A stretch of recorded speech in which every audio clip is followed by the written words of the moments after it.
Hello, good morning all of you. मी प्राध्यापक Parbat sir आपलं पुन्हा एकदा ज्ञानगंगा एज्युकेशन मंचावर आपलं स्वागत करतो आणि आपला रोटेशनल डायनामिक्सचा थर्ड पार्ट का जे आपण MCQ सोडवणार आहे. PYQ आहे खरे बरेचसे सर्व व्हरायटीचे ते सोडवणार आहे आपण. ते सुरू करू लगेच.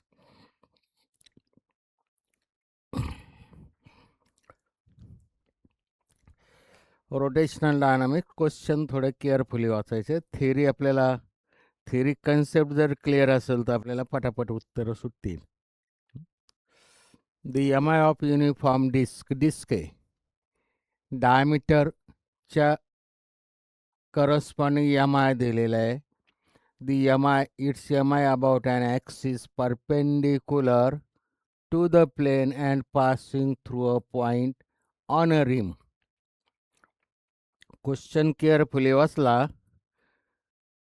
थिअरी मला इथं रिपीटच करावं लागणार आहे थोडी. डिस्कची MI दिलेली, डिस्कची MI अबाउट डायमीटर दिलेली. हे अबाउट डायमीटर त्याला आय म्हणलं. अबाउट डायमीटर किती असते? डिस्कची MI about axis through the centre and perpendicular आपल्याला माहिती आहे. ती MR². डिस्क आहे, डिस्क शब्दांना अर्थ आहे, प्रत्येक शब्दाला अर्थ आहे. About transverse axis through the centre. Transverse axis through the centre एवढी येते. आणि परत परपेंडिक्युलर ॲक्सिस थेरम वापरलं का सिमेट्रीमुळे अबाउट डायमीटर जी येते ती एवढी येते. ही अबाउट डायमीटर येते म्हणजे ही MR²/4 हे दिलेलं आहे आपल्याला. म्हणजे MR²/4 हे आपल्याला दिलेलं आहे किंवा माहिती आहे. त्याला आय म्हणलं. MR²/4 त्याला आय म्हणलं. About a diameter. Its MI about an axis perpendicular to its plane and passing through a point on its rim. ही डिस्क आहे समजा, ही डिस्क आहे. ही अशी काहीतरी डिस्क आहे. डिस्क इमॅजिन करायचं. याच्या ह्या ॲक्सिसची MI आपल्याला सेंटरमधून जाणाऱ्या ह्या ॲक्सिसची जी येते MR²/2 येते. About diameter MR²/2. त्याला परत परपेंडिक्युलर ॲक्सिसच्या थेरमनुसार MR²/4 होते ती अबाउट डायमीटर. आणि आत्ता आपल्याला विचारलं डायमीटरला पॅरलल असणारं म्हणजेच ह्या ॲक्सिसच्या करस्पॉन्डिंग नाही विचारलं. Perpendicular MI about an axis perpendicular to the plane and passing through the rim. Perpendicular to the plane and passing through the rim म्हणजेच याच्या करस्पॉन्डिंग विचारलं. Perpendicular to the plane and passing through the rim हे विचारलेलं आपल्याला खरं हे. तर याच्या करस्पॉन्डिंग आपल्याला MR²/2 असते. MR²/2 अबाउट डायमीटर जी येते MR²/4 होते. आणि आपल्याला इथं विचारलं याच्या करस्पॉन्डिंग, तर हा याला पॅरलल आहे. ही जी काय tangent perpendicular to the plane रिमच्या तिथनं जाणारे म्हणजे tangent perpendicular to the plane. आपल्याला याच्या corresponding moment of inertia MI विचारलं. याच्या corresponding in terms of the याच्या फॉर्ममध्ये लिहायचं. आता तर याच्या करस्पॉन्डिंग किती येते? हे दोघं पॅरलल ॲक्सिस थेरम वापरले. पॅरलल ॲक्सिस MR²/2 प्लस दोघांमधला डिस्टन्स रेडियस ऑफ द रिम झाली. त्यामुळं M इंटू दोघांमधलं MH² आणि इथं M आणि H² म्हणजेच किती आलं ॲक्च्युली R² आलं. थोडक्यात म्हणजे MR² झालं. परपेंडिक्युलर ॲक्सिस थेरमनुसार हे MR² झालं. MR²/2 प्लस MR² म्हणजे आलं 1.5 MR². हे आलं याच्या करस्पॉन्डिंग आलं ॲक्च्युली याच्या करस्पॉन्डिंग आलं 1.5 म्हणजे 3/2 MR². 3/2 MR². 3/2 mr². तर mr²ची व्हॅल्यू इथं आपल्याला याच्यावरनं काढता येईल. In terms of the I विचारलं. ऑप्शनमध्ये सगळे आय दिलेले, म्हणजे अबाउट डायमीटर त्याला आय म्हणलं. त्यामुळे याच्यावरनं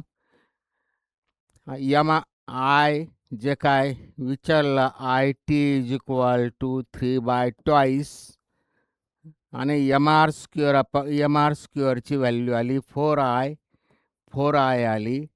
आणि त्यामुळे हे टोटल आलं किती? 6i आलं. टोटल आलं 6i. हे आलं टोटल 6i आलं.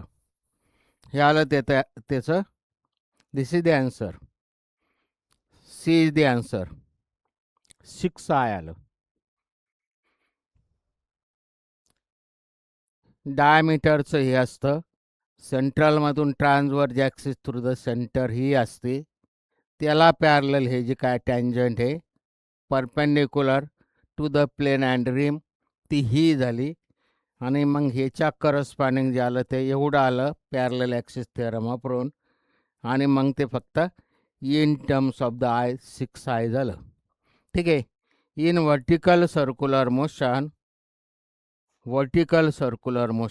Kinetic energy of particle at highest and lowest point. Vertical circular motion घेतली. वर्टिकल सर्क्युलर मोशन कळण्या इतकं काढत असतो आपण. बेसिक कन्सेप्ट आपल्याला लागत असतात. ते जर क्लिअर असेल तर आपल्याला लगेच काढता येतं. वर्टिकल सर्क्युलर मोशनमध्ये इथली व्हेलॉसिटी असते √3. किती? वर जाताना कमी होते. इथं व्हेलॉसिटी मॅक्सिमम असते. वर जाताना कमी होते. इथले येते √5rg. इथले येते √3rg. आणि इथले येते √rg. कायनेटिक एनर्जीचा रेशो काय? Kinetic energy of particle at highest point and lowest point. म्हणजे आपल्याला इथं विचारलं kinetic energy at highest point आणि kinetic energy at lowest point. Kinetic energy at highest point आणि kinetic energy at lowest point याचा ratio विचारला. This ratio क्वेश्चनमध्ये काय विचारलं बेसिक, त्या क्वेश्चनचं जे बेसिक आहे जे विचारलं त्या फॉर्ममध्ये आधी लिहायचं आणि मग ते काय काढायचं आपल्याला लगेच लक्षात येतो. तर हायेस्ट पॉईंटला कायनेटिक एनर्जी किती असेल? Kinetic energy at highest point. आता हे 5वी 7वीचा formula 1/2 mv². Kinetic energy is equal to 1/2 mv². ह्या बेसिक फॉर्म्युल्यानुसार याचं kinetic energy at highest point झाली 1/2 m. याचा स्क्वेअर म्हणजेच rg. 1/2 mrg. कायनेटिक एनर्जीचं हे बेसिक माहिती आपल्याला. व्हेलॉसिटी हे माहिती असतील तर याच्यावरनं हजारो गोष्टी आपल्याला काढता येतात. मी फॉर्म्युले किंवा तो काय येतो तो काय नाही येत ते अजिबात लक्षात नाही घेतलं, अजिबात पाठ नाही केलं. ते डायरेक्ट आपल्याला व्हेलॉसिटी माहिती आहे. सेकंदात आपल्याला कायनेटिक एनर्जी काढता येईल. इथली kinetic energy at lowest point आली किती? 1/2 m करस्पॉन्डिंग v² म्हणजेच 5rg. म्हणजेच थोडक्यात ही जी आली ती 1/2 आणि 5 म्हणजे 5/2 mrg. mrg 1/2 mrg कॅन्सल झाले. हे आलं 1/2 and that is 0.2. हा रेशो आला 0.2. Last is the answer. ठीक आहे. पुढचं in non-uniform circular motion, non-UCMA, the ratio of tangential to the radial acceleration. The ratio of tangential to radial acceleration is non-UCMA. काय विचारलं? सेम टाईपने ratio विचारला. Ratio of tangential हा ratio विचारला. कोणता? Tangential acceleration to radial acceleration. Tangential acceleration किती असतं? Non UCM असेल, UCM असेल तर त्याला फक्त ह्या डायरेक्शनने ॲक्सिलरेशन येतं. UCM असेल तर सेंट्रिपिटल ॲक्सिलरेशन येतं. नॉन UCM असेल तर सेंट्रिपिटल तर येतच, पण टँजन्शियल पण येतं. तर याचा रेशो विचारला आपल्याला. टँजन्शियल किती असतं? नॉन UCMमध्ये दोन्ही येतात. टँजन्शियल किती असतं? ते असतं अल्फा इंटू आर. आणि सेंट्रिपिटल किती असतं? आपण एक थेरी परत रिवाइज करत असतो कन्सेप्टसाठी. तेवढा वेळ नाही लागत आपल्याला गणित प्रॉब्लेम सोडवायला. MCQ सोडायला वेळ नाही लागत, पण आपल्याला त्या टाईपचा अजून थोडे सुटावा म्हणून आपण ते लिहित असतो. सेंट्रिपिटल किती असतो? V²/R. सेंट्रिपिटल किती असतो? Centripetal acceleration R omega square, आणि ओमेगा स्क्वेअर म्हणजेच V²/R², आणि ह्या R म्हणजे R कॅन्सल झालं, दॅट इज V²/R असतो. सेंट्रिपिटल ॲक्सेलरेशन V²/R असतं. त्यामुळे हे alpha R divided by V²/R, V²/R, alpha R divided by V²/R, किंवा ओमेगाच्या फॉर्ममध्ये लिहिलं तरी ते तसंच येईल. आपल्याला इथं कशाच्या फॉर्ममध्ये विचारलं? ठीक आहे, याच्याच फॉर्ममध्ये विचारलं. त्यामुळे याला alpha R²/V², alpha R²/V², alpha R²/V² म्हणजे थर्ड इज द ऑप्शन. तिसरं आन्सर झालं. पुढचं, mass attach to one end of a string crosses topmost position on a vertical circle with critical speed. Its centripetal acceleration when string becomes horizontal will be. Centripetal acceleration when string becomes horizontal will be. Actually,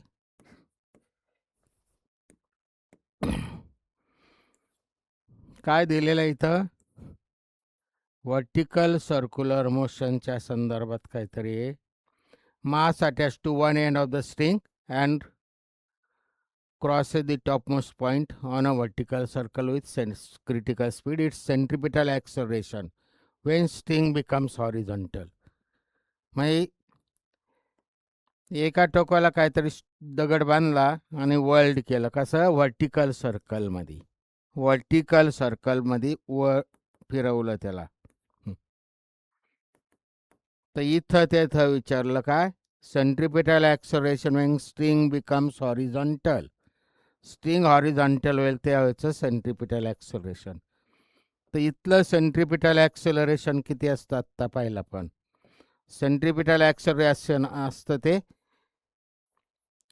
horizontal पोझिशनचं centripetal acceleration किती असतं ते V²/R, किंवा M हे काय actually VR omega square, R omega square.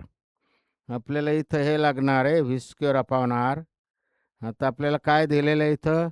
He centripetal acceleration when string becomes horizontal will be crosses top point on a vertical circle with critical speed. With critical speed दिलेला आहे. Centripetal acceleration when string becomes horizontal will be. तर इथला V किती असतो? इथला V माहिती आहे आपल्याला. इथला V किती असतो? इथला V म्हणजे ह्या पोझिशनचा V असतो √3RG. √3RG. इथला V √3RG. त्यामुळं V²ची व्हॅल्यू टाकली, स्क्वेअर आणि स्क्वेअर रूट निघून गेला. 3RG/R. R कॅन्सल झालं. It is 3G. This is the answer. B is the answer. 3G आलं. पुढचा, a disk has mass m and radius r. How much tangential force should be applied to the rim of the disk so it rotates with angular velocity omega? Tangential force. how much tangential force? Torque is equal to force into distance, radius. टॉर्कचं basic माहिती आहे आपल्याला, force into moment arm. त्यामुळे हा tangential force विचारला आपल्याला in terms of the torque, म्हणजे torque per unit radius हे काढायचं आपल्याला. थोडक्यात टँजेन्शियल फोर्स काढायचा म्हणजे हे काढायचं. आता टॉर्क जो येतो काय काय दिलेला, मोमेंट ऑफ इनर्शिया, मास दिलेलं आहे, रेडियस दिलेलं आहे, applied to the rim, mass of the rim दिलेलं आहे, रेडियस ऑफ द रिम दिलेली आहे, रिम नाही actually disc. Tau is equal to, टॉर्कचं बेसिक माहिती आहे, टॉर्क इज किंवा relation between moment torque and moment of, tau is equal to I alpha. टॉर्कचं बेसिक माहिती आहे, जसं फोर्स बरोबर मास इंटू ॲक्सेलरेशन येतं तसं relation between moment of inertia आणि टॉर्क. त्यामुळे टोची व्हॅल्यू आली आय अल्फा अपॉन आर, आणि आय जे ते डिस्क आहे, disc how much tangential to the rim, म्हणजे थोडक्यात ही रिम आहे, डिस्क आहे, इथं किती टँजेन्शियल फोर्स अप्लाय करायचा या डिस्कला का जेणेकरून ती रोटेट होईल, ह्या डायरेक्शननी रोटेट होईल, ते विचारलं आपल्याला. त्यामुळं आय किती येणार आहे डिस्कचा आय, डिस्कचा आय आपल्याला याच्या फॉर्ममध्ये लिहायचं. आता सर्व कशाच्या फॉर्ममध्ये,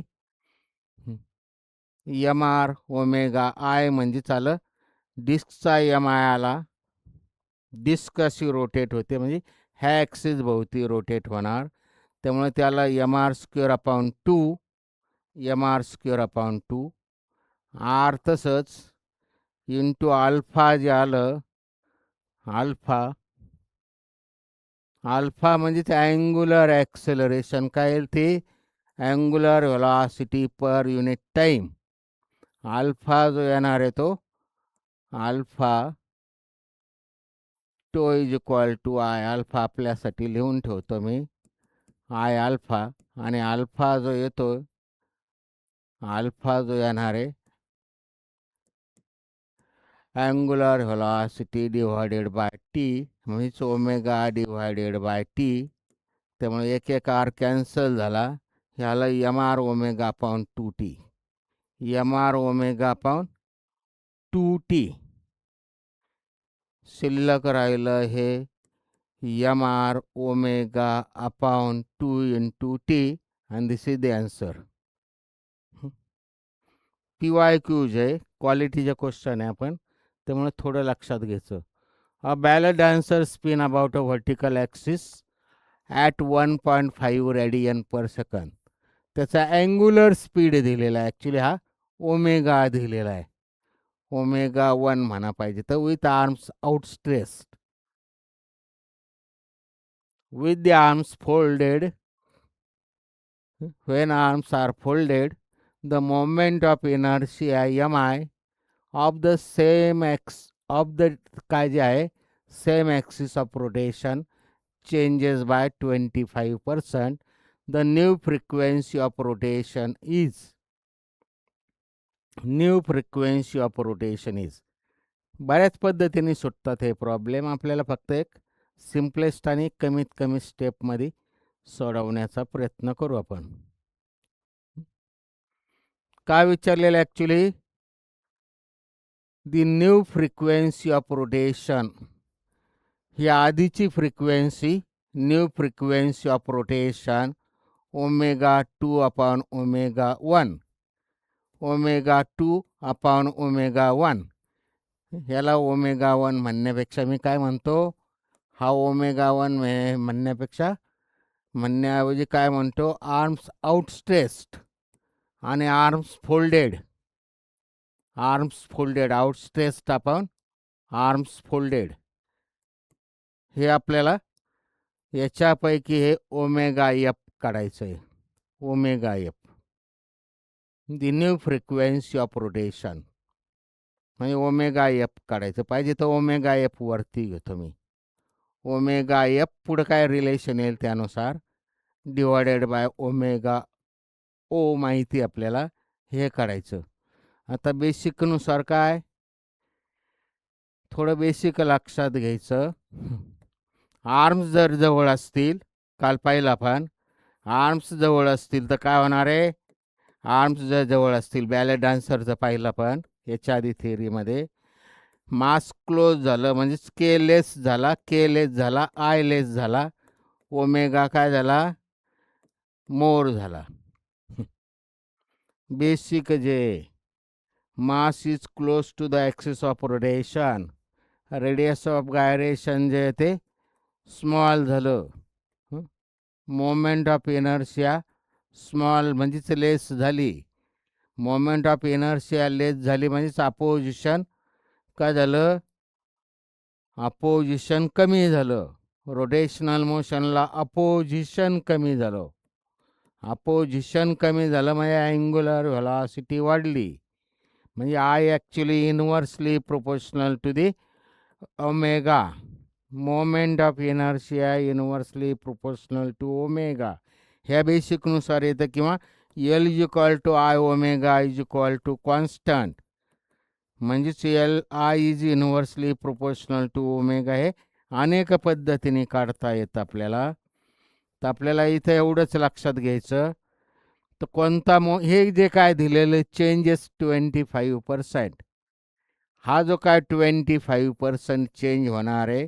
आता हे जर थिअरी आपल्याला लक्षात येत असेल, डोक्यात लक्षात घ्यायची, तर आउटस्ट्रेसच्या करस्पॉन्डिंग मोमेंट ऑफ इनर्शिया आणि फोल्ड केलेले असतील हँड्स तर त्याच्या corresponding moment of inertia, fold केले तर ते कमी होणार, आय कमी होणार, के कमी झाला, आणि आर्म्स जर आउटस्ट्रेस केले तर आय वाढणार.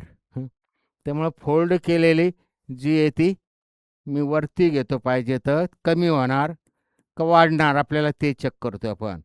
चेंजेस बाय जे आहे 25%, तर ती कमी झाली का वाढली. तर आउटस्ट्रेसला जी काय होती 100, त्याच्यापैकी 25% ती कमी होणार म्हणजे 75 होणार. ही जर 100 घेतली 25% चेंज झाली म्हणजे लेस झाली, म्हणजे आलं 3/4, 3/4 आलं. I F upon I O 3/4 आला, आणि I is inversely proportional to omega, I is inversely proportional to omega. त्या बेसिकनुसार मग हे करस्पॉन्डिंग जे येतं ते ओमेगा इज इनव्हर्सली प्रोपोर्शनल किंवा omega is inversely proportional to I जरी म्हणलं तर हे आय डिवायडेड बाय आय फक्त लक्षात घ्यायचं. तर हे इनव्हर्स रिलेशन आहे, त्यामुळे हे एफच्या करस्पॉन्डिंग इथं एफ येईल, ओचा इथं येईल, आणि याची व्हॅल्यू आपल्याला दिलेली आहे. किती आली ती, याची value I F upon I O, इथं आय ओ अपॉन आय एफची व्हॅल्यू आपल्याकडे आहे ती 3/4 आहे. व्हॅल्यूज पुट करताना नीट पुट करायचे आहे. I F upon I O is equal to 3/4, इथं व्हॅल्यू त्याच्या रिवर्स करून टाकावं लागेल. I O upon I F म्हणजे आलं 4/3, त्यामुळं नंतरचं जे काय फ्रिक्वेन्सी जी आली ती 4/3 that of the initial OW0, आणि ते आलं 1.5 पाय. किंमत डायरेक्ट टाकले मी, WF is equal to 4/3, W0 इकडं गेला तो 1.5 पाय, त्यामुळे 1.5 म्हणजे भाग गेला 2 2 4, याचं टोटल उत्तर आलं 2 पाय, 2 पाय, 1.5 2 3 2 4 2 पाय उत्तर आलं. 2 पाय म्हणजेच किती, पायच्या फॉर्ममध्ये आला. तर हे RPMच्या फॉर्ममध्ये दिलेलं आहे, म्हणजे नंतरची फ्रिक्वेन्सी जी आली ती किती आली, ओमेगा एफ जे आलं ते 2 पाय आलं. ओमेगा एफ म्हणजेच फ्रिक्वेन्सी जे ते अँग्युलरच्या फॉर्ममध्ये आली, त्यामुळे ते एनमध्ये लिहितो. एनमध्ये म्हणजेच हर्ट्जमध्ये येईल. आता ती 2 पाय तिकडं गेले, एकमेकाला कॅन्सल झाले. फ्रिक्वेन्सी जी आली ती 1 हर्ट्ज झाली. ॲक्च्युली 1 हर्ट्ज झाली. दी new frequency of rotation is 1 hertz. फक्त आता ऑप्शनमध्ये जे आहे ते 1 हर्ट्ज म्हणजेच किती झालं? New frequency of rotation is 1 hertz. आणि हर्ट्ज म्हणजेच RPS, रिव्होल्युशन्स पर सेकंड. 1 हर्ट्ज. त्यामुळे आपल्याला ते रिव्होल्युशन्स पर मिनिट लिहावं लागेल. एका सेकंदाला 1. तर ते RPS, रिव्होल्युशन्स पर सेकंद म्हणजेच हर्ट्ज, ते आपल्याला RPM मध्ये म्हणजेच 60 झालं. ते फ्रिक्वेन्सी जी आहे ती एका सेकंदाला 1 हर्ट्ज. हर्ट्जमध्ये ती 1 हर्ट्ज झाली. ऑप्शनमध्ये 1 हर्ट्ज दिलं असतं तर ते आन्सर झालं असतं. ऑप्शनमध्ये जे दिलेलं आहे ते RPM दिलेलं आहे, रिव्होल्युशन्स पर मिनिट. त्यामुळे आन्सर इज 60 RPM आणि this is the answer. B option झालं. पुढचं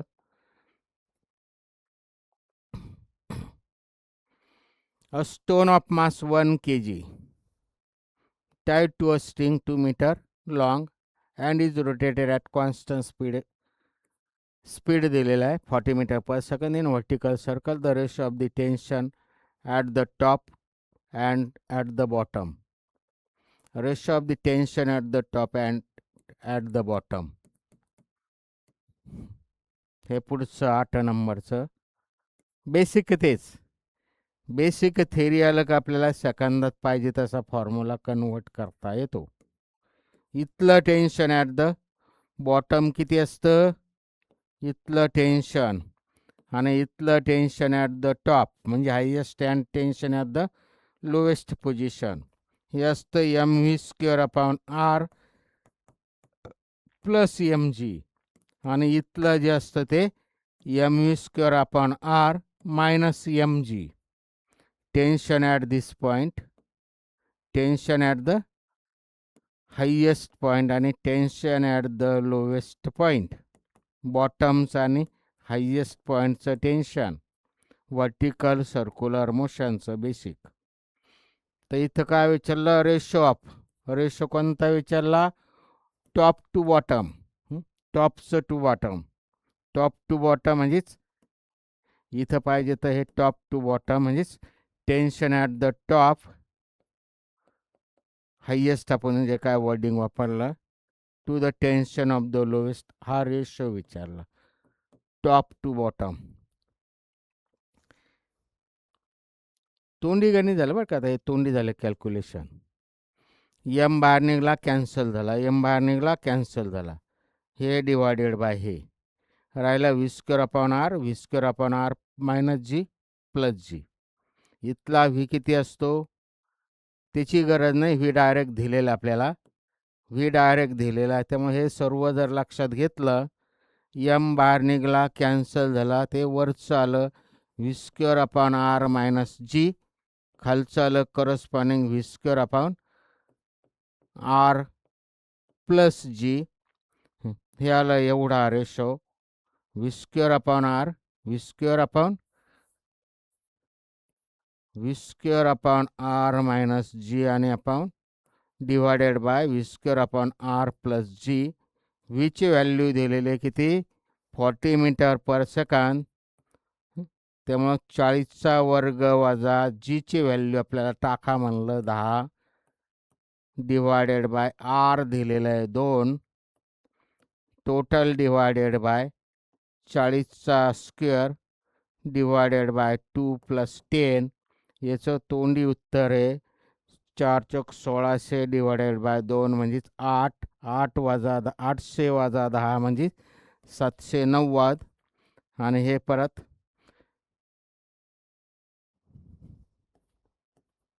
हे परत सेम टाईपने 800 अधिक 10 म्हणजे 810.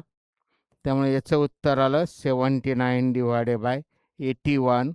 79 डिवायडेड बाय 81 म्हणजे दिस इज द आन्सर. हे बेसिक लक्षात घ्यावं लागतं. हे करायची गरज नाही, हे आपल्याला डायरेक्ट तोंडी झालं. आपल्यासाठी तिथं स्टेप लिहित असतो आपण. A satellite of mass m revolving round the earth has kinetic energy E. Its angular momentum is. Satellite is revolving round the earth. त्याची कायनेटिक एनर्जी, सॅटेलाइटची कायनेटिक एनर्जी किती झाली? 1/2 mv². त्याच्या अनालॉगस रोटेशनल मोशनची. रिवॉल्ड होतं म्हणजेच राऊंड द अर्थ म्हणजे circular motion. 1/2 mv² आली kinetic energy. आता कशामध्ये काढायचं नीट लक्षात घ्यायचं. कायनेटिक एनर्जीला काय म्हणलं त्यांनी? इथं कायनेटिक एनर्जीला ई म्हणलं. It's angular momentum is.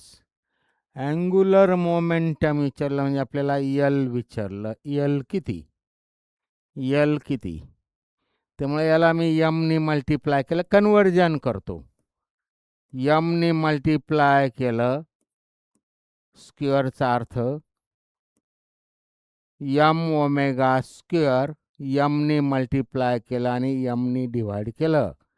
हा ॲक्च्युली हा झाला ह्या टाईपनी, याला यमनी मल्टिप्लाय केलं त्यामुळे यम स्क्वेअर झाला डिवायडेड बाय यम. त्यामुळे हे 1/2 यम आणि हे M omega. M omega kinetic energy किती येते? एक मिनटं, सॉरी. कायनेटिक एनर्जी जे ते आपल्या साध्या मोशनमधली कायनेटिक एनर्जी 1/2 mv². तसं त्याच्या अनालॉगस रोटेशनलमध्ये 1/2 I ओमेगा स्क्वेअर. याच्या अनालॉगस आपण काल ॲनॉलॉजी पाहिलं त्यामुळे ते फॉर्म्युला थोडा करेक्ट लिहिला. आता मी याला आयनी मल्टिप्लाय केलं आणि आयनी डिव्हाइड केलं त्यामुळे हा ओल्ड स्क्वेअर झाला. आणि आय ओमेगा म्हणजेच काय? L is equal to I omega. त्यामुळे मग आपल्याला जे आय एल काढायचा त्या फॉर्ममध्ये लिहिलं आहे मी. हे जे इक्वेशन आहे फक्त कन्वर्जन केलं मी. त्यामुळे याला यल स्क्वेअर बाजूला रिजन लिहिलं अपॉन आय. ह्याला एनर्जी आपल्याला यल काढायचा त्यामुळे त्याला टॉईस आई रूटमध्ये, टॉईस आई रूटमध्ये किंवा रेस टू 1/2 म्हणा. आपल्यासाठी लिहितो टॉईस आई आणि त्यामुळे L is equal to twice I raise to 1/2 raise to 1/2. आणि आता विचारलं काय इथं परत? टॉईस आयची पण किंमत टाकावं लागेल आपल्याला. आय म्हणजे सॅटेलाइट जो आहे तो इज रिव्हॉल्विंग राऊंड दी अर्थ. हा सॅटेलाइट अर्थच्या भोवती रिव्हॉल्व होतो. त्यामुळे हे काय झालं? रिंग टाईप झालं. त्याचा एम आय किती आला? मोमेंट ऑफ इनर्शिया किती आली? mr² आली. त्याची मोमेंट ऑफ इनर्शिया आयची व्हॅल्यू इथं जे येईल 2. आयची व्हॅल्यू आली mr². आर काय म्हणलं इथं? स्मॉल आरच म्हणलं. Twice mr² e raise to 1/2. ह्याला angular momentum twice mr² e raise to 1/2. Twice mr² e raise to 1/2. C is the answer. Basic लक्षात, बेसिक थोडं लक्षात घ्यायचं. A flywheel of mass 50 kilogram and a radius of gyration about its axis of rotation is 0.6 meter. If it is acted upon by a constant torque of 80 Newton meter, its angular velocity at 8 seconds is. Angular velocity at 8 seconds is. Flywheel of mass, radius of gyration दिलेलं आहे, मास दिलेलं आहे, के दिलेला आहे. It's angular velocity विचारलं म्हणजे आपल्याला omega विचारलं. इट इज 2 पाय अपॉन काय flywheel of mass and radius mass दिलेला आहे. Radius of gyration is 0.6. It is acted upon by constant torque. Torque दिलेला आहे त्यामुळे आपल्याला टॉर्कचे बेसिकनुसार tau is equal to I alpha. Tau is equal to I alpha. तर I जो आहे आता in terms of the radius of gyration मध्ये लिहावं लागेल. Flywheel mass into M K square आणि अल्फा म्हणजेच काय आलं अल्फा टॉर्क दिलेला आहे आपल्याला. Alpha it's angular velocity at 8 second. Alpha म्हणजे ॲक्च्युली हे ओमेगा अपॉन टी. ओमेगा काढायचा टॉर्क दिलेला आहे. कन्वर्जन केलं फॉर्म्युलेचं बाकी काहीच नाही. व्हॅल्यू टाकायच्या फक्त. आता इथं ओमेगा काढायचं आपल्याला बाकी व्हॅल्यू सगळ्या दिलेल्या आहे. टो टी एम के स्क्वेअर. थोडं सरळ येतो. ओमेगा जो काढायचा आपल्याला इथंच किमती टाकता येणार होत्या. मी पाहिजे तर आधी मी काय काय जे काढायचं त्या फॉर्ममध्ये लिहितो आणि मग किमती टाकतो. त्यामुळे एम ओमेगा बरोबर टो T upon M K square. टो दिलेला आहे. टॉर्क जो आहे तो 18 न्यूटन मीटर. टी दिलेला आहे 8 सेकंद आणि divided by mass of the fly wheel आहे 50 इंटू 0.6 स्क्वेअर. त्यामुळे हे जे काय गुणाकार आला 18 इंटू 8 डिवायडेड बाय 50 इंटू 0.6 म्हणजे 6,636 इंटू 10⁻⁻² डेसिमल पॉईंट स्क्वेअर केला. 10⁻+2 वरती आले. 4 2 8 4 4 4 8 4 9 36 9 2 18 हे आले 2 2 4 4 डिवायडेड बाय 50 इंटू 10⁻⁻² वरती आले +2 झाले म्हणजे 100 झाले. 50 इंटू हे 10⁻⁻² वरती आले 5 2 10 हे आलं 4 2 8 8 रेडियन पर सेकंद आलं. अँग्युलर काय जे विचारलं angular velocity 8 radian per second आलं. This is the answer. See the answer. A motorcycle racer takes around with speed. Speed दिलेला आहे along a road of radius 40 meter. The leaning झाला म्हणजे leaning angle कितीने bend झाला of motorcycle with vertical for safe turn is किती येणार आहे. Angle of banking. Angle of बँकिंगचं बेसिक पाहिलं आपण. अँगल ऑफ बँकिंग येतं v²/rg. रोड जर बँक केलेला असेल तर तिथं अँगल ऑफ बँकिंग येतं v²/rg. जर रोड बँक नसेल आणि तिथं त्या स्पीडनी चालला आहे जो काय स्पीड आहे त्याचा मोटरसायकलचा हा स्पीड आहे त्या स्पीडला बरोबर सेफमध्ये जाण्यासाठी त्याला तेवढं बेंड व्हावं लागेल तेवढं लीन व्हावं लागेल. त्यामुळे इथं जे काय येणार आहे रोड बँकड नाही आहे. रोड जेवढ्याने बँक करायला पाहिजे ह्या स्पीडसाठी तेवढा बँकिंग रोड नाही केलेला. रोड बँकिंग केलेलं नसेल तर त्या मोटरसायकलवाल्याला त्या टाईपने तेवढं बेंड व्हावं लागतं तेवढं लीन व्हावं लागेल. तो अँगल ऑफ लिनिंग अँगल येईल. v²/rg. व्ही जे येते विच 20² 20² दिलेलं आहे 40 इंटू जी. जीची व्हॅल्यू 10 झाली. त्यामुळे याला किती 20² 400 डिवायडेड बाय 400 आणि इट इज 1 आला. थीटा इज ॲक्च्युली हे थीटा नाही नसतं अँगल ऑफ बँकिंगचं टॅन थीटा बरोबर v²/rg येतं. त्यामुळे ही व्हॅल्यू जी आली ती टॅन थीटाची व्हॅल्यू आली 1 implies theta is equal to tan inverse 1. कोणत्या अँगलचा tan 1 असतो, दॅट इज 45 डिग्री, म्हणजे थिटाची व्हॅल्यू आली 45 degree. This is the answer. This is the answer. पुढचं, mass tied to a string is whirled in a horizontal circular path with a constant angular velocity omega. Its angular momentum is L. If the string is now halved, keeping angular velocity same, then angular momentum will be. Mass tied to the string is whirled in vertical circle. Vertical circle मध्ये whirled केलं with a constant angular velocity omega. If its angular momentum is L, If the string is now halved, keeping angular velocity same, then angular momentum will be. नंतरचे angular momentum काढायचे आपल्याला. थोडक्यात ही नंतरचीला मी L2 म्हणतो.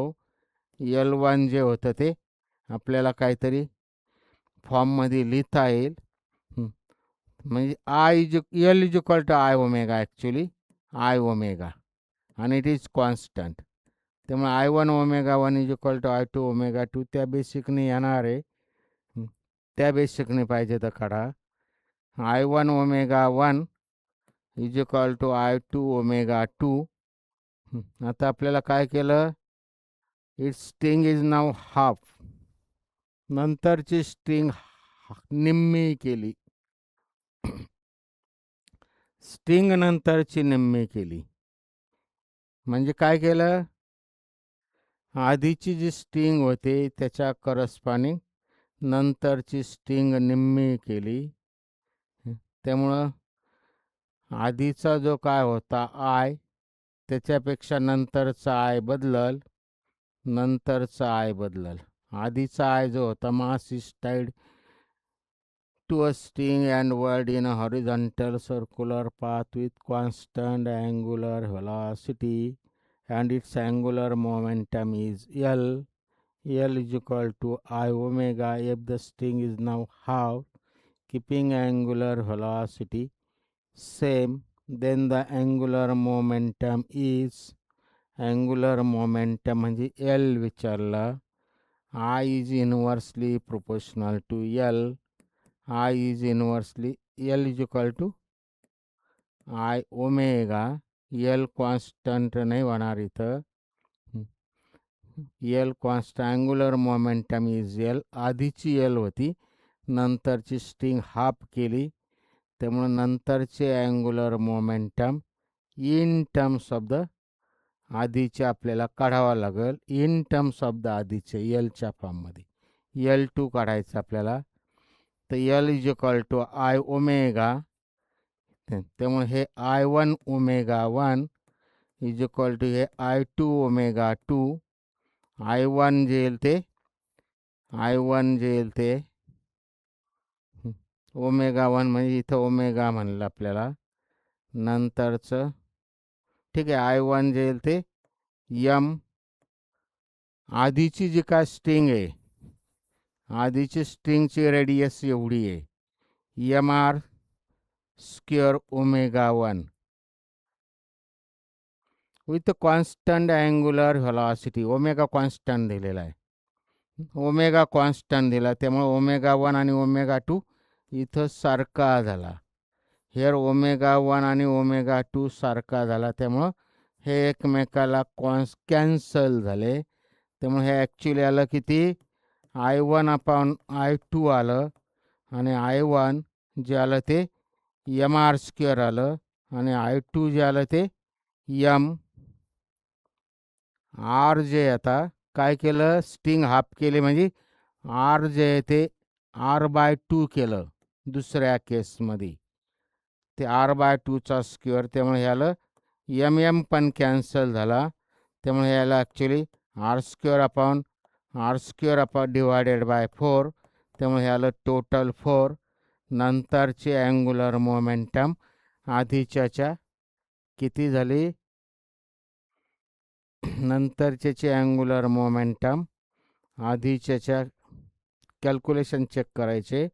L2/L1 L2/L1 हे उलटं लिहिलं आपण, 2/1 लिहिलं, त्यामुळे हे I2/I1 होईल. I2/I1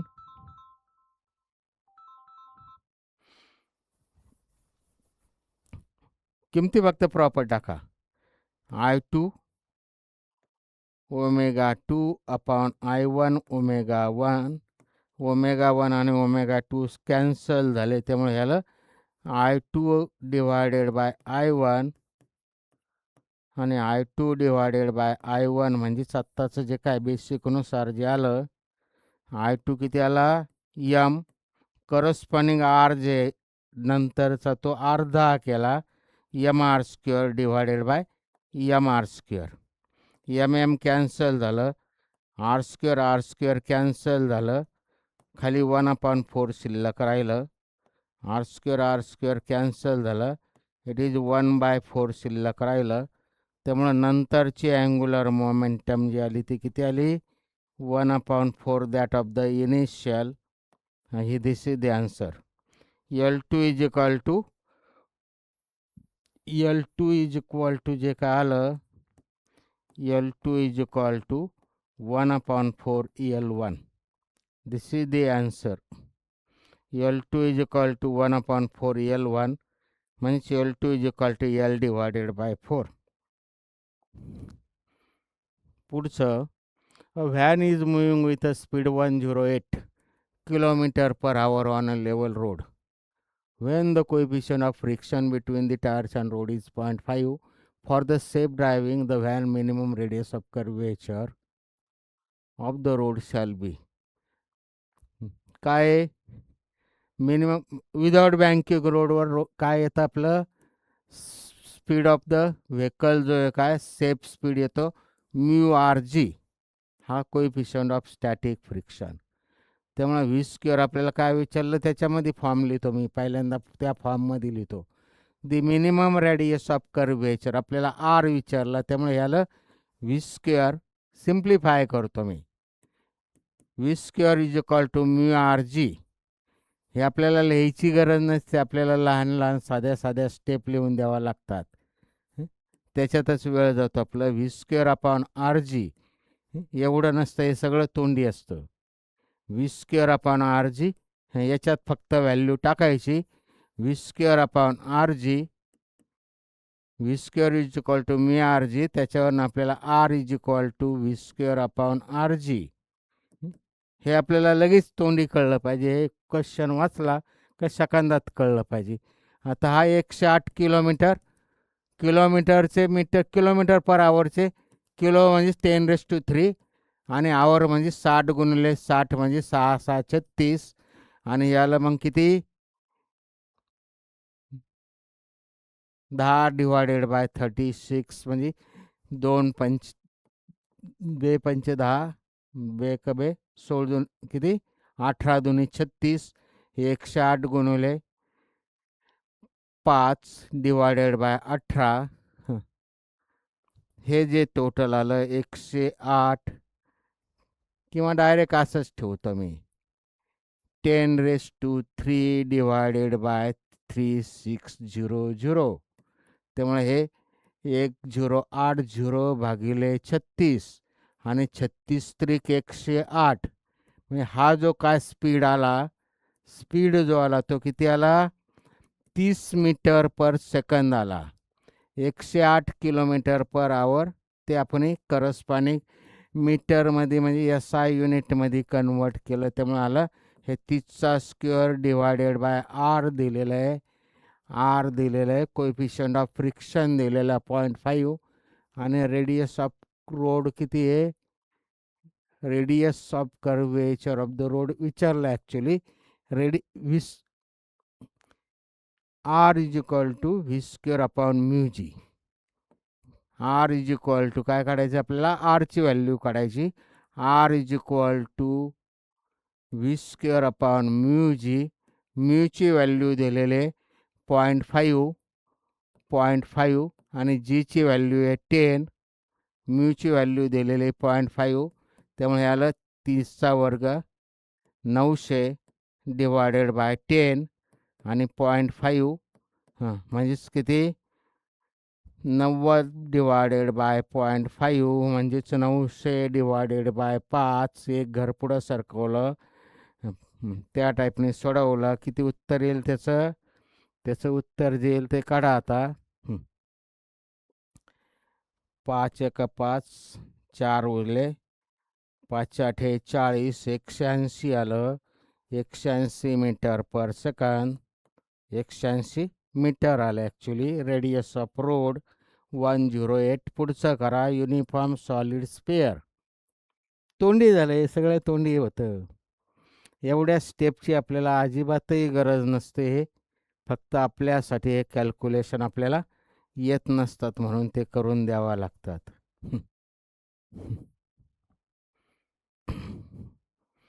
A uniform solid sphere having a radius r and density rho is rotating about a tangent to the surface of the sphere. The moment of inertia of the solid sphere is. Uniform solid sphere,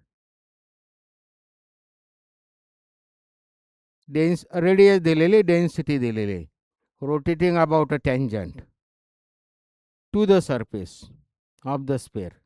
The moment of inertia of the solid sphere. Solid sphere is solid sphere. Solid sphere ची moment of inertia about this diameter किती येते काल पाहिलं. about diameter किती येते ते 2/5 mr square. आपल्याला इथं moment of inertia of the sphere कुठं विचारलं. Is rotating about a tangent to the surface. इथं नाही, आपल्याला इथं रोटेट होते ती about a tangent to the surface. ह्या सरफेसला टँजंट असणारा याच्या करस्पॉन्डिंग रोटेट होते. त्यामुळे पॅरलल ॲक्सिस थेरम वापरलं. 2/5 plus mr square plus mr square, त्यामुळे ते होईल 7/5 mr square.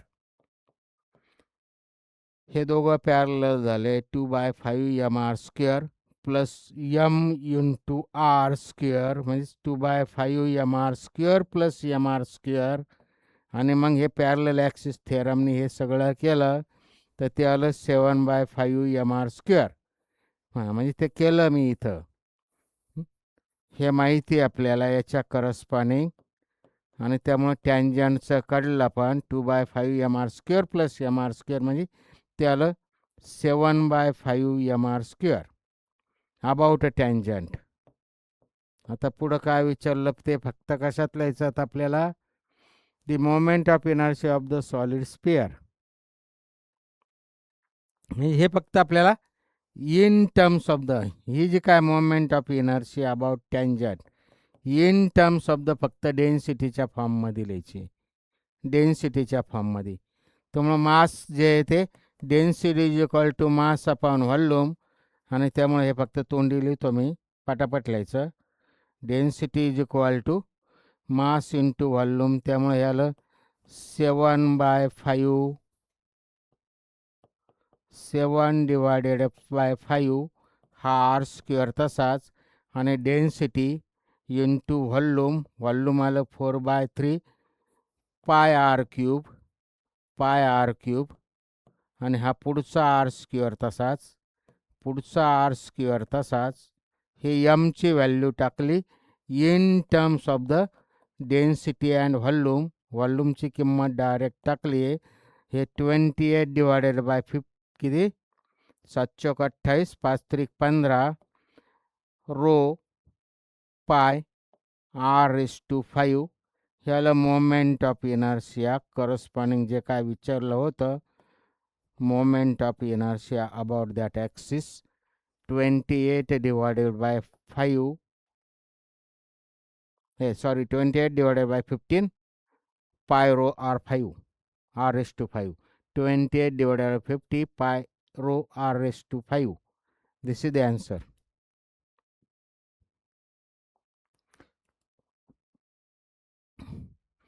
Two solid sphere A and B having same mass and different radii rotates with the kinetic energy E and EB respectively, the mi about their axis of rotation are IA and IB respectively. इथं दिलेलं आहे if IA divided by IB is equal to 1/4 हे दिलेलं आहे आणि हे पण दिलेलं आहे. एनर्जीचा रेशो पण दिलेला आहे. EA divided by EB it is equal to 100. काय विचारलं? then the ratio of their angular momentum LA divided by LB विचारलं. LA divided by LB angular मोमेंटमचा रेशो विचारला. तर अँग्युलर मोमेंटम L काय येतो? L is equal to I omega. L is equal to I omega. आयचा ratio दिलेला आहे आणि ओमेगा जे इथे काय होईल? एनर्जीचा रेशो दिलेला आहे. Energy is equal to 1/2 I omega square. ह्या फॉर्म्युलेने काढता येईल. Energy is equal to 1/2 I omega square. मगाच्या सारखं आता मी कन्वर्जन करतो, याने काढतो. 1/2 आयने मल्टिप्लाय केलं आणि आयने डिवाइड केलं. हे I ओमेगा स्क्वेअर आणि म्हणजेच L is equal to I omega. त्यामुळे हे एलच्या फॉर्ममध्ये लिहिलं. हे L स्क्वेअर I 1/2 E. तर त्यामुळे आता किती आलं? L is equal to twice IE आलं. L is equal to twice IE आलं. रूटमध्ये येणार आहे. L स्क्वेअर बरोबर ॲक्च्युली ट्वाइस IE आलं. त्याच्यावरनं L इज इक्वल टू रूटमध्ये ट्वाइस IE आलं. म्हणजेच L is directly proportional to L square is equal to 2 into IE. त्यामुळे L जो आला तो L square is equal to, आपल्यासाठी स्टेप लिहावा लागतात. कधी वाटतं नाही लिहायला पाहिजे पण लिहावा लागतात. ते आलं एवढं. टू कॉन्स्टंट आहे. L is directly proportional to IE. आणि आता आपल्याला काय काढायचं आहे? म्हणजेच ह्या बेसिकनुसार आता हे आलं IE करस्पॉन्डिंग डायरेक्टली आहे. त्यामुळे हे एच राहील, हे बीच राहील. आणि मग ह्या व्हॅल्यू टाकल्या IE अपॉन IB ते आलं 1/4 आणि E अपॉन EB 100 ते आलं 100 आणि त्यामुळे ते आलं रूटमध्ये 25 आणि रूटमध्ये 25 म्हणजेच किती आलं आन्सर? That is 5.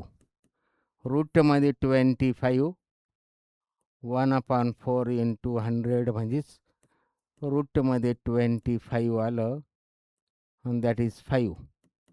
5 आला answer. LA upon LB corresponding angular momentumचा ratio it is 5. This is the answer. पुढचं करायचं. thin rod of length 4I and mass 4m bent at the point as shown in the figure. The moment of inertia of the rod about the axis passing through the point O and perpendicular to the plane of the paper. Rod दिलेला आहे. Rod ह्या टाईपने bend केला 4 पार्टमध्ये W सारखा. इथं axis of rotation आहे. Axis of rotation about point O आहे. Perpendicular to this board. ह्या बोर्डला परपेंडिक्युलर आहे. नीट लक्षात घ्यायचं. परपेंडिक्युलर टू द पेपर म्हणजे इथं परपेंडिक्युलर टू धिस बोर्ड. ह्या बोर्डला परपेंडिक्युलर आहे. इथं सिमेट्रीमुळं ॲक्सिस पाहिजे तर मी डॉटेड लाईनने दाखवतो. तर याच्या करस्पॉन्डिंग मोमेंट ऑफ इनर्शिया काढायची. नेट मोमेंट ऑफ इनर्शिया त्याच्या करस्पॉन्डिंग काढायची. किती येईल? नीट लक्षात घ्यायचं. आता हे बेसिक. इथं सिमेट्री असल्यामुळे इकडचा आधीचा निम्मा पार्ट काढला म्हणजे रॉड EBच्या करस्पॉन्डिंग आणि OAच्या करस्पॉन्डिंग मोमेंट ऑफ इनर्शिया काढली. त्याच्या डबल केलं का पुढचा पण त्याच टाईपने येणार आहे. त्यामुळे नेट मोमेंट ऑफ इनर्शिया जी येईल, शॉर्टमध्ये लिहितो मी आता. Net moment of inertia about given axis it is 2 times कोणती येईल? Moment of inertia of the rod OA plus moment of inertia of the rod AB about this point. OA आणि ABचं त्याच्या double. आता इथं OA काय येतं हे 2 तसंच लिहितो मी, सगळे कॅल्क्युलेशन एकत्र करतो. तर रॉड OA जे येते काय, आता हा रॉड OAचा हा एंड पॉईंट झाला. ह्या रोडच्या एका पॉईंटच्या करस्पॉन्डिंग म्हणजे अबाउट वन एंड. थिन रॉडच्या अबाउट वन एंड किती येतं, moment of inertia of the rod about this axis जे येतं ते mL²/12 येतं. पॅरलल ॲक्सिस थेरम वापरलं ते अंतर L/2 झालं. त्यामुळं हे सेंटरचं प्लस H² आणि H म्हणजेच L/2चा स्क्वेअर म्हणजेच हे L/4 झालं. त्यामुळे याच्या करस्पॉन्डिंग मोमेंट ऑफ इनर्शिया किती येते, याचं कॅल्क्युलेशन केलं तर 4 त्रिक 12 3 4 mL² अपॉन 12 म्हणजे 4 त्रिक 12. त्यामुळं अबाउट वन एंड किती येतं, moment of inertia of this rod about this one end किती येतं, mL²/3. आत्ता काढलं पण ह्या बेसिकनुसार आत्ता काढून दाखवलं मी. त्यामुळे ह्या रोडची ह्या याच्या भोवती मोमेंट ऑफ इनर्शिया आला किती, mL²/3 प्लस आता ABची काढायची आपल्याला, रॉड ABची काढायची. आता हा रॉड AB याची लेंथ टोटल येईल, प्रत्येक रॉडची लेंथ येईल 4 मध्ये त्याचं डिवाइड केलं, प्रत्येकाचा मास यमच झालं, लेंथ L झाली. प्रॉब्लेममध्ये सर्व वाचलं तर इथं सेंटर ऑफ मास झाला याचा, हे H झालं. आता ह्या रॉडची आत्ता पाहिलं आपण, रॉडची कोणत्याही रॉडची याच्या भोवती किती असते, सेंटरमधून जाणाऱ्या mL²/12 आत्ता लिहिलं होतं आपण इथं पॅरलल ॲक्सिस थेरम वापरून तर ते काढलं. त्यामुळे याची मोमेंट ऑफ इनर्शिया ती येईल mL²/12 प्लस तेवढीच नाही येणार आता, याच्या सेंटरमधून जाणारे प्लस हे जे आहे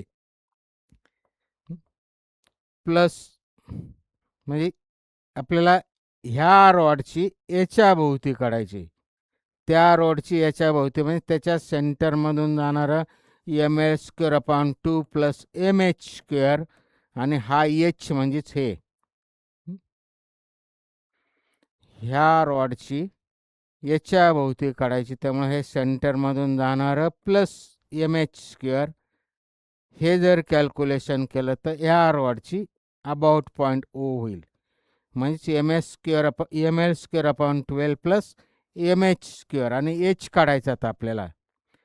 हे 90 डिग्री अँगल आहे, त्यामुळे H² किती येईल, इथं H² जो येईल तो किती येईल, पायथागोरसचं थेरम याचा स्क्वेअर बरोबर याचा स्क्वेअर अधिक याचा स्क्वेअर. त्यामुळे हाला L/2 स्क्वेअर म्हणजे L²/4, हाला L²/4, ही लेंथ L/2 झाली प्लस हे L². पायथागोरसचं थेरम वापरलं त्यामुळे ह्याला 5L²/4, Hची व्हॅल्यू आली 5L²/4.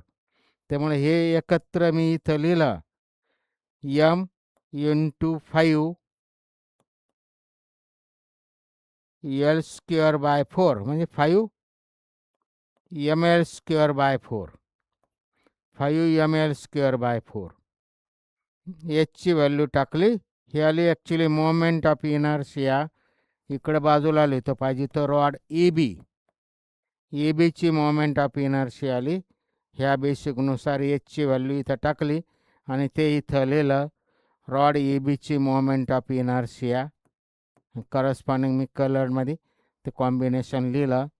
तर हे जे आलं ते टोटल कॅल्क्युलेशन केलं. आता टोटल कॅल्क्युलेशन केलं तर काय येईल, mL² कॉमन निघाला, 2 कॉमन आहे, 2 mL², शिल्लक राहिलं 1/3 प्लस 1/12 प्लस 5/4. LCM आला काय जो येईल तो काढा. LCM जो काय येईल ट्वाईस ml² आणि हा आला 12. 12 म्हणजे 3 चौक 12 प्लस 1 4 त्रिक 12 4 आणि 4 8 8 डिवायडेड बाय 12. ते टोटल जे आलं ते 8 divided by 12 4 8 divided by 12 8 divided by 12 आणि बाहेरचं twice ml².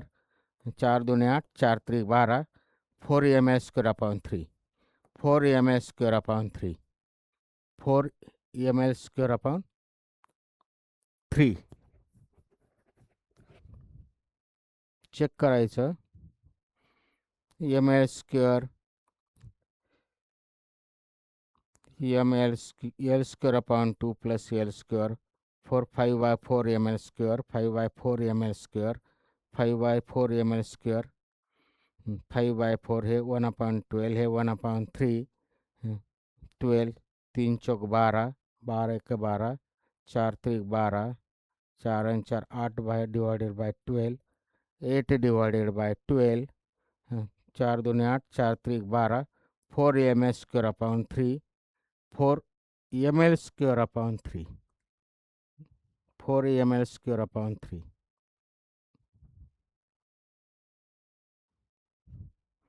4 ml² upon 3.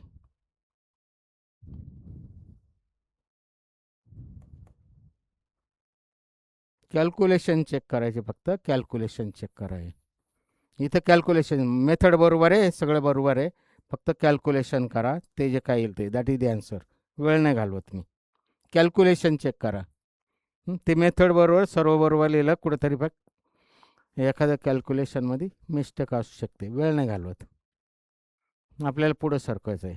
Method बरोबर आहे, कॅल्क्युलेशन सर्व बरोबर आहे. काहीतरी फक्त एखाद्या आकड्याचा घोळ होऊन राहिला.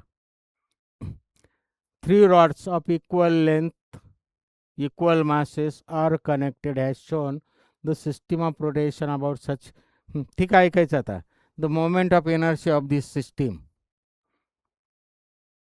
The system is rotated such that the rod B is the axis of rotation. Rod दिलेले ABC. B रॉड जो आहे तो ॲक्सिस ऑफ रोटेशन म्हणजे ॲक्सिस ऑफ रोटेशन असा घेतला मी.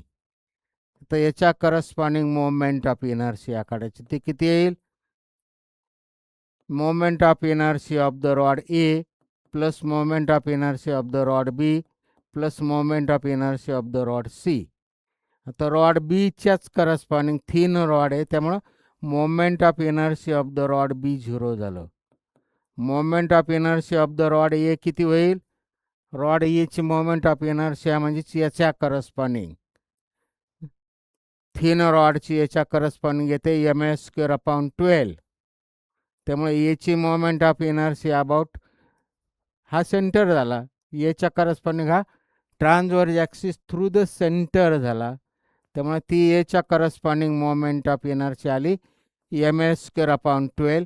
आणि सेम टाईपनी सीच्या करस्पॉन्डिंग हा जो पॉईंट आहे तो सेंट्रल पॉईंट झाला. त्यामुळे ते आलं ml² अपॉन 12. आणि त्यामुळे ते आलं 2 वेळेस ml² अपॉन 12 तोंडी येते. त्यामुळे ते आलं 6 ml² अपॉन 6 ml² अपॉन 6. याच्या का बघून कळतं. याचं ml² upon 12 plus ml² upon 12 याचं 0. त्यामुळे 2 वेळेस ml² अपॉन 12 म्हणजेच ml² upon 6. That is answer. पुढचा करायचा disk is disk. A disk and a ring both have same masses and a radius. The ratio of the moment of inertia of the disk about the diameter to the ring about tangent in its plane. जे काय विचारलं त्यानुसार moment of inertia of the disc आणि moment of inertia of the ring. Disc and a ring. The ratio of the moment of inertia of the disk about diameter विचारलं. About diameter शब्द लिहितो मी कळण्यासाठी थोडं मुद्दाम. To the ring about tangent in the plane to the ring about tangent in the plane. जी काय tangent आहे ती कशी आहे, रिंगची जी काय टँजंट आहे ती कुठलीही नाही, दोन टँजंट त्याच्यापैकी tangent in the plane. Tangent in plain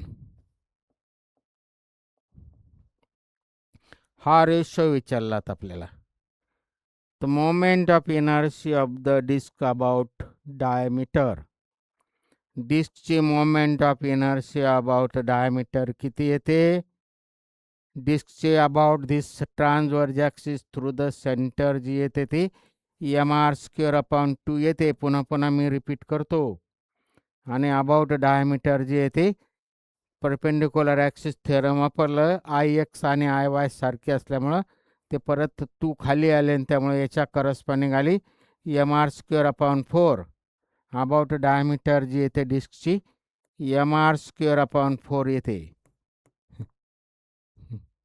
आता डिवायडेड बाय रिंगची कोणती, आता रिंग घेतली मी, रिंगची about tangent in its plain.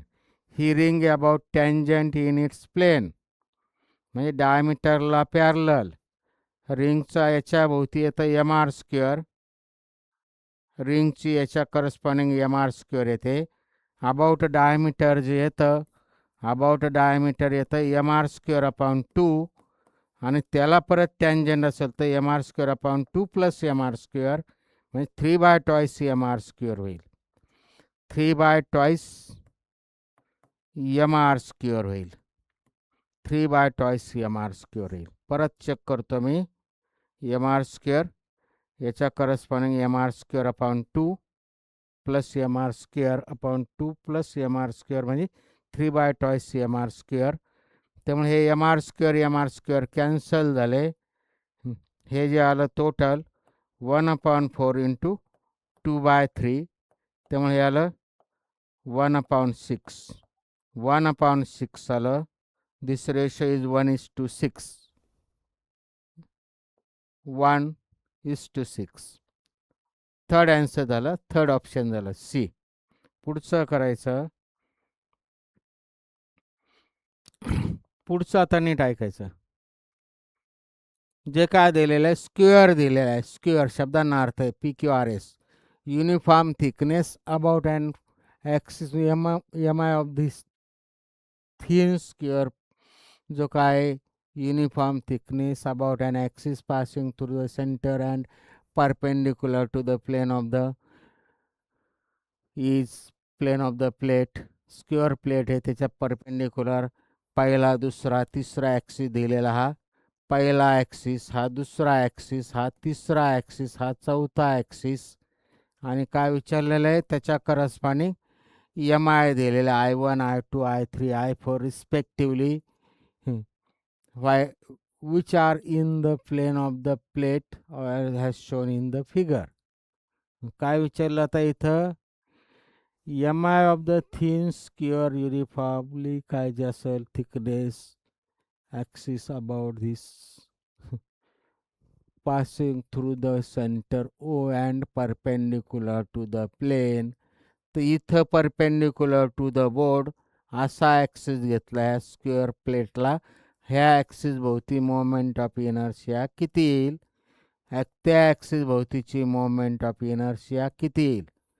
Axis net जे काय विचारलं अबाउट सेंटर पाहिजे तर तिथं लिहिलं, त्यामुळे मी सफिक्स लिहितो ओ. तर इथं मी ॲक्सिस घेतला असा ॲक्सिस, असा ॲक्सिस येतो डॉटेड लाईननी दाखवायची. Towards you, perpendicular to the board and towards you passing through the point O म्हणजे transverse axis through the point O. तर नीट थोडं सिमेट्री नीट ऐकायचं. इथं परपेंडिक्युलर ॲक्सिसचं थेरम वापरून moment of inertia about axis O जी काय येणार आहे ती काय येणार आहे, मोमेंट ऑफ इनर्शिया परपेंडिक्युलर ॲक्सिसचं थेरम वापरलं तर I3 आणि I4, I3 आणि I4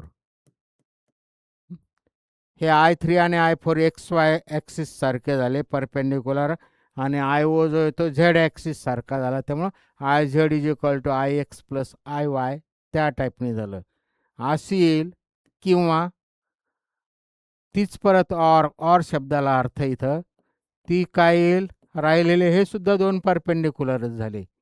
3-4 जसे परपेंडिक्युलर झाले तसे 1 आणि 2 पण परपेंडिक्युलर झाले, 1 आणि 2.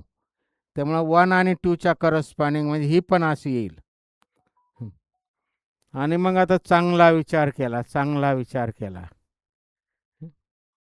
तर कोणत्या ॲक्सिस भोवतीची मोमेंट ऑफ इनर्शिया म्हणजे IO ॲक्सिसच्या करस्पॉन्डिंग मोमेंट ऑफ इनर्शिया जी काय येणार आहे, इथं परत आता बिकॉज ऑफ द सिमेट्री जे येणार आहे, बिकॉज ऑफ द सिमेट्री जे काय येणार आहे, because of symmetry I1 is equal to I2 is equal to I3 is equal to I4 असं येणार आहे. आणि त्यामुळं कोणताही झेड ॲक्सिस म्हणजे इथं IO जे परपेंडिक्युलर ॲक्सिस जो आहे त्याच्या करस्पॉन्डिंग मोमेंट ऑफ इनर्शिया काय येणार आहे, अशी किंवा अशी येणार आहे. पर्यायामध्ये जे दिलेले ऑप्शनमध्ये इथं सिमेट्रीमुळे हे सर्व सारखे होणार आहे. त्यामुळे IO जे आहे ते इथं पर्यायामध्ये जे दिलेलं IO is equal to I1 plus I3. I1 कारण चौघही सारखे, पर्यायामध्ये कोणत्याही दोघांची बेरीज, नीट ऐकायचं, इथं ऑप्शनमध्ये कोणत्याही दोघांची बेरीज that will be the MI about axis through O अशी होणार आहे. तर पर्यायामध्ये कोणत्याही दोघांची बेरीज किंवा कोणताही इन टर्म्स ऑफ द एखादा डबल फॉर्ममध्ये, समजा IO is equal to twice I म्हणलं असतं 1 तरी चाललं असतं, किंवा कारण हे सर्व सारखे त्यामुळे दोघांची बेरीजच येणार आहे, ते IO ही किंवा हे, आणि तो कोणताही पण येईल मग. त्यामुळे पर्यायामध्ये जे काय दिलेलं आहे ते I1 plus I3 that is the answer. ऑप्शनमध्ये जे दिलेलं I1 plus I3 that is the answer. About axis through जे काय येणार आहे ह्या सगळ्या बेसिकनुसार अनेक डिफरंट पर्याय तिथं मांडता येतील ऑप्शन्स. कोणाच्या तरी एकाच्या फॉर्ममध्ये डबल करून लिहिता येईल. त्यामुळे ते I1 प्लस I3 दोघांची बेरीज दिलेली आहे. तिघांची बेरीज नाही होणार, चौघांची होणार नाही, कोणत्याही दोघांची बेरीज होईल. किंवा I3 आणि I1 सारखं आहे म्हणलं तर हे I3च्या ठिकाणी I1 टाकलं तर ट्वाईस I1 होईल. अशा टाईपने असे ऑप्शन्स होतील. तर इथं जे दिलेलं आहे that is this is the answer. दिलेल्या ऑब्जेक्टनुसार म्हणजे जे दिलेल्या ऑप्शन्सनुसार इथं ते आन्सर झालं. 4 solid spheres of the mass m and a radius r are arranged in the figure. The moment of inertia of the system about the given axis of rotation A dash will be. नीट ऐकायचं, आता इथं पण तोंडी दिसतं. A dash जो axis आहे त्याच्या corresponding moment of inertia विचारलं. A डॅश काय येणार आहे, तर त्याच्यापैकी हे स्पेअर जे आणि हे स्पेअर त्या दोन स्पेअरच्या सेंटरमधून जाते म्हणजे अबाउट डायमीटर झालं. दोन स्पेअरच्या अबाउट डायमीटर झालं. स्पेअरच्या अबाउट डायमीटर किती येतं, त्यामुळं नेट मोमेंट ऑफ इनर्शिया जे काय येईल ती 2 times moment of inertia about diameter plus, आणि राहिलेले हे दोन स्पेअर आहे, हे स्पेअर आणि हे स्पेअर, त्याला टँजन्शियल झालं. त्यामुळे ते 2 टाइम्स मोमेंट ऑफ इनर्शिया जे काय अबाउट टँजंट असं येणार आहे. आणि त्यामुळे ह्याला 2 times moment of inertia about diameter जी आहे ते स्पेअरची सॉलिड स्पेअर आहे. त्यामुळे इट इज 2/5 mr² झालं, हे पहिलं झालं. आणि प्लस हे 2 इंटू अबाउट डायमीटर किती होईल, याच्या भोवती हे 2/5 mr², आणि प्लस पॅरलल ॲक्सिस थेरम वापरलं तर इथं r is equal to h झाला म्हणजे प्लस एम आर स्क्वेअर. त्यामुळे ह्याला 2/5 m R square plus m R square म्हणजे 7/5 एम आर स्क्वेअर. याच्या करस्पॉन्डिंग झालं 7/5 एम आर स्क्वेअर. इथं मी आत्ता काढून दाखवलं परपेंडिक्युलर ॲक्सिस थेरम. हे माहीत आहे, याच्या corresponding 2/5 m R square plus m R square म्हणजे ते आलं 7/5 m R square about tangent. Theory लक्षात घ्यावं लागते. आम्ही बोलतो तिकडं पूर्ण कॉन्सन्ट्रेशन लागतं, तसं जर असेल तर लगेच येतं. त्यामुळे याला 4/5 m R square. M R square जे काय त्याची बेरीज केली काय जे असेल ते, हे आलं 4/5 m R square plus 14/5 m R square. त्यामुळे 14 आणि 4 18, 14/5 एम आर स्क्वेअर. त्यामुळे टोटल जे आलं ते 14 आणि 4 18 m R square divided by 5. This is the answer. 18 m R square divided by 5. Answer is B correct.